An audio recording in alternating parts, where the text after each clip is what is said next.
दिल्ली की केजरीवाल सरकार सोमवार को विधानसभा में विश्वास मत प्रस्ताव ला सकती है। दिल्ली के सीएम अरविंद केजरीवाल ने विधानसभा में कहा कि उनकी सरकार विधानसभा में विश्वास मत प्रस्ताव लाना चाहती है ताकि दिल्ली के मतदाताओं को ये साफ हो जाए कि दिल्ली का ऑपरेशन लोटस दिल्ली में कीचड़ बन गया है। उन्होंने कहा कि एक भी विधायक आप नहीं छोड़ेगा। इस सदन के अंदर कॉन्फिडेंस मोशन लाना चाहता हूं, दिल्ली की जनता को दिखाने के लिए कि उन्होंने जिन लोगों को चुना है वो एक एक हीरा है। ये मर जाएंगे, कट जाएंगे, लेकिन ये टूटने वाले नहीं है। एक भी आदमी नहीं टूटा। कॉन्फिडेंस मोशन इस सदन के अंदर लाना चाहता हूं ताकि जनता के सामने ये साबित हो जाए कि बीजेपी का ऑपरेशन लोटस दिल्ली में आके ऑपरेशन कीचड़ बन गया। दिल्ली के मुख्यमंत्री अरविंद केजरीवाल ने बीजेपी पर बड़ा आरोप लगाया। केजरीवाल ने कहा कि आपके गुजरात चुनाव लड़ने की वजह से छापेमारी हो रही है। ऑपरेशन लोटस के लिए 800 करोड़ रुपए अलग रखे गए हैं। अगर आज आप घोषणा कर दे कि हम गुजरात चुनाव नहीं लड़ रहे हैं तो ये छापे तुरंत बंद हो जाएंगे। केजरीवाल ने कहा कि ऑपरेशन लोटस के तहत अब तक वो 277 विधायकों का शिकार कर चुके हैं। मैंने महाराष्ट्र में सुना वो 50 करोड़ रुपए में विधायक खरीद रहे थे। दिल्ली में उन्होंने 20 करोड़ रुपए की पेशकश की। तो पता चला उनको एमएलए को इन्होंने कहा भी 40 एमएलए हमें चाहिए, 40 एमएलए तोड़ने हैं, 20-20 करोड़ रुपए एक को देंगे। 800 करोड़ रुपए इन्होंने कहीं रख रखे हैं। दिल्ली में ऑपरेशन लोटस दिल्ली इस नाम से चल रहा है। ऑपरेशन लोटस दिल्ली के नाम से इनका पूरा ये ऑपरेशन है। 800 करोड़ रुपए इन्होंने कहीं रख रखे हैं। 20-20 करोड़ के हिसाब से सब ये पूछ रहे हैं कि ये 800 करोड़ रुपए कहाँ हैं, किसके हैं। गुलाम नबी आजाद के इस्तीफे के बाद पार्टी नेताओं की ओर से उन पर हमलों का दौर जारी है। कांग्रेस प्रवक्ता जयराम रमेश ने कहा कि जिस व्यक्ति को कांग्रेस नेतृत्व ने सबसे ज्यादा सम्मान दिया, उसी व्यक्ति ने कांग्रेस नेतृत्व पर व्यक्तिगत आक्रमण करके अपने असली चरित्र को दर्शाया है। पहले संसद में मोदी के आंसू, फिर पद्म विभूषण, फिर मकान का एक्सटेंशन, ये संयोग नहीं सहयोग है। वहीं कांग्रेस नेता सलमान खुर्शीद ने कहा कि पार्टी के लिए कुछ भी करना हमारा कर्तव्य है। ये परिपक्वता नहीं है कि लंबे समय से पार्टी से जुड़े लोग इतनी छोटी सी बात पर साथ छोड़ देते हैं। मैं तो मानता हूं कि जो हमारी पार्टी के संबंध में हमारी सोच है, उस सोच को एकदम से भुलाकर कोई नया रास्ता अपना रहा है, उसको वो नया रास्ता मुबारक हो। लेकिन हमें विश्वास ये कि हम कहीं जाएंगे नहीं। हमको कुछ भी मिलता हो, हम जाएंगे नहीं, पार्टी के साथ रहेंगे। हम इस देश का भविष्य इस पार्टी के भविष्य जोड़कर देखते हैं और अपना भविष्य इस पार्टी और देश के साथ जोड़ते हैं, इसलिए हम यही रहेंगे। गुलाम नबी आजाद के कांग्रेस से इस्तीफे के बाद उनके समर्थकों ने भी पार्टी छोड़नी शुरू कर दी है। अब तक 6 पूर्व विधायकों ने कांग्रेस की प्राथमिक सदस्यता से इस्तीफा दे दिया है। इन सभी विधायकों ने गुलाम नबी आजाद का खुलकर समर्थन किया है। जिन 6 पूर्व विधायकों ने कांग्रेस से इस्तीफा दिया है, उनमें जीएम सरूरी, हाजी अब्दुल राशिद, मोहम्मद अमीन भट्ट, गुलजार अहमद वानी, चौधरी मोहम्मद अकरम और आरएस चिब का नाम शामिल है।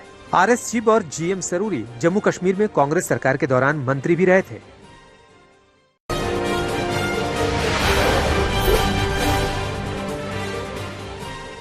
टिकटॉक स्टार सोनाली फोगाट की मौत से पहले का सीसीटीवी फुटेज सामने आ गया है। इस फुटेज में सोनाली फोगाट की हालत काफी खराब दिखाई दे रही है। वो खुद से चल भी नहीं पा रही हैं और उन्हीं के स्टाफ के साथी सुधीर उन्हें सहारा देकर ले जा रहे हैं। जो फुटेज सामने आया है उसमें सोनाली के पैर लड़खड़ा रहे हैं। वो खुद से चलने की हालत में नहीं है। उन्हीं के स्टाफ का एक साथी सुधीर उन्हें मौके से कहीं लेकर जा रहा है। दूसरा साथी सुखविंदर भी वहाँ मौजूद है। ये सीसीटीवी फुटेज तब सामने आया जब गोवा पुलिस ने शुक्रवार को इस मामले में एक बड़ा खुलासा किया कि सोनाली फोगाट को जबरदस्ती ड्रग्स दिया गया था।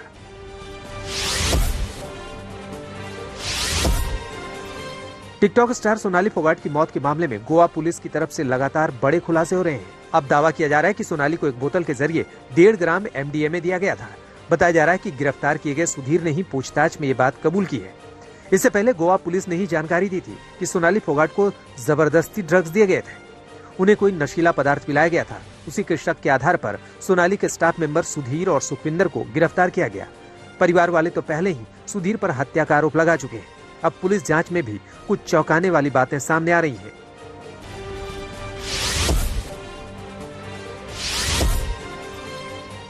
झारखंड के मुख्यमंत्री हेमंत सोरेन की कुर्सी पर संकट गहरा गया है। खनन पट्टे के मामले में चुनाव आयोग ने जांच के बाद अपनी रिपोर्ट झारखंड के राज्यपाल को भेज दी है, जिसमें मुख्यमंत्री हेमंत सोरेन को विधायक पद के लिए अयोग्य ठहराया गया है, यानी उनकी विधायकी रद्द करने की सिफारिश की है। अब आगे हेमंत सोरेन को लेकर राज्यपाल को फैसला करना है। हालांकि चुनाव आयोग की सिफारिश में हेमंत सोरेन के लिए एक राहत भरी बात भी है, जिसके जरिए वो कुछ ही समय बाद फिर से नेता सदन बन सकते हैं।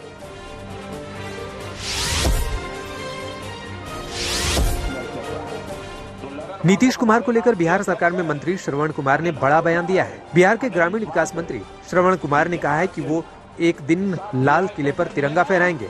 उन्होंने कहा कि नालंदा का लाल एक दिन लाल किले पर झंडा जरूर फहराएगा। आजादी के बाद एक मौका मिला है, एक जनता को आवाज देना चाहिए कि बिहार में एक बेटा पैदा हुआ है जो देश का प्रधानमंत्री के लायक है। ऐसे लोगों को आगे बढ़ाने की जरूरत है। यही हम आपसे विनती और निवेदन करने आए हैं।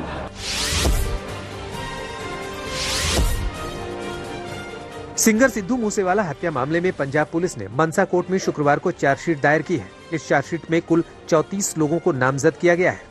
इसमें लॉरेंस बिश्नोई, जग्गू भगवानपुरिया समेत करीब 1 दर्जन शूटरों के नाम शामिल हैं।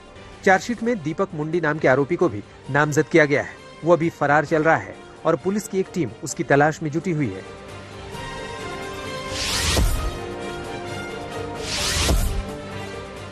नोएडा की ग्रैंड ओमैक्स सोसाइटी में महिला से अभद्रता करने वाले श्रीकांत त्यागी को गाली गलौज के मामले में जमानत मिल गई। हालांकि गैंगस्टर वाले मामले में जमानत अभी नहीं मिली है। श्रीकांत त्यागी पर 4 मुकदमे दर्ज थे, जिनमें से 3 में अब जमानत मिल चुकी है।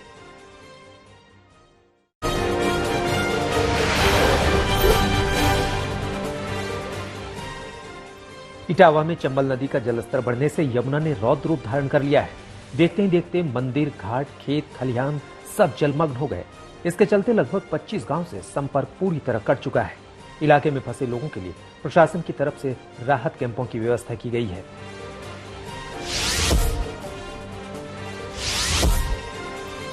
गाजीपुर में शुक्रवार की सुबह से गंगा खतरे के निशान से ऊपर बह रही है। गंगा के स्वरूप को देखकर लोग दहशत में आ गए हैं। इसके चलते कई जगह गांवों के संपर्क मार्ग प्रभावित हो गए हैं। पुलिस और प्रशासन की टीमों ने गंगा किनारे के क्षेत्रों में अपनी गश्त बढ़ा दी है।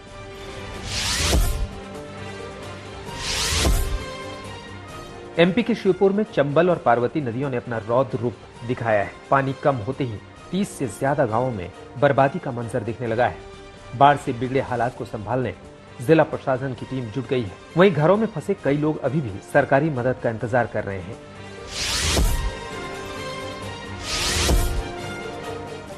बनारस में गंगा घाट डूबने से पंडा पुजारियों की चौकियां सड़क पर सज गई। बाढ़ के चलते सभी 84 पक्के घाट पानी में डूब चुके हैं। पुजारियों की चौकियों पर होने वाले सारे धार्मिक पूजा पाठ और अनुष्ठान वाले काम सड़क पर सज चुकी चौकियों पर हो रहा है। हालांकि सड़क पर शरण लिए पुजारियों की लगातार दिक्कतें बढ़ती ही जा रही हैं।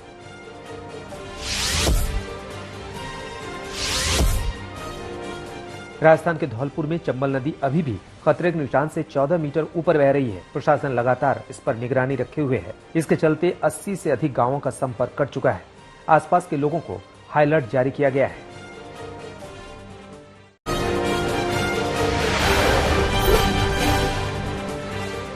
फरीदाबाद के दहकोला गांव में भतीजे ने अपने चाचा की तेज धारदार हथियार से हत्या कर दी। मामला लाखों रुपए के लेनदेन और जमीनी विवाद का बताया जा रहा है। झगड़े से शुरू हुई बात हाथापाई तक पहुंच गई, जिसमें चाचा को गंभीर चोटें आई और उनकी मौत हो गई। फिलहाल पुलिस फरार आरोपी की तलाश में जुटी हुई है। उत्तराखंड के अल्मोड़ा में इमरजेंसी में तैनात डॉक्टर शराब के नशे में झूमता दिखा। आधी रात में 5 साल के बच्चे को उपचार के लिए लाए परिजन ये देख भड़क गए और बिना इलाज के लौट गए। वहीं शराबी डॉक्टर का यह वीडियो तेजी से वायरल हो रहा है। मामले में जिला अस्पताल प्रशासन से डॉक्टर के खिलाफ कड़ी कार्रवाई की मांग की जा रही है। यूपी के बांदा में गल्ले की दुकान के चौकीदार की हत्या कर दी गई। जानकारी के मुताबिक लूट के इरादे से घर में घुसे बदमाशों ने विरोध करने पर वारदात को अंजाम दिया। अपराधी अपने साथ करीब 50,000 रुपए कैश लेकर भी फरार हो गए। जिस जगह इस घटना को अंजाम दिया गया उसके महज कुछ ही दूर पर पुलिस थाना भी है, लेकिन पुलिस वालों को इसकी भनक तक नहीं लगी। फिलहाल मामले में कार्रवाई की जा रही है। राजस्थान के जालौर में सरकारी स्कूल के टीचर द्वारा एक दलित छात्र के साथ मारपीट का मामला सामने आया है। परिजन की माने तो शिक्षक ने 5वीं कक्षा के छात्र रोहित महावर का हाथ पकड़कर उसे लात मारी, जिससे उसका हाथ फ्रैक्चर हो गया। घटना के बाद परिवार पर लगातार दबाव बनाकर चुप रहने की धमकी दी जा रही थी, लेकिन मीडिया में खबर आने के बाद तुरंत SC/ST एक्ट में केस दर्ज किया गया।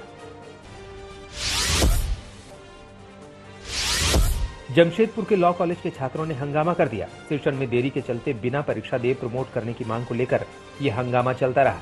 वहीं लॉ की छात्राओं ने शौचालय की समस्या को सामने रखा। छात्रों के मुताबिक बिजली और पानी की भी स्थिति काफी खराब है। महाराष्ट्र के अकोला में रेलवे पुलिस ने 24 घंटे में चोर को गिरफ्तार कर लिया है।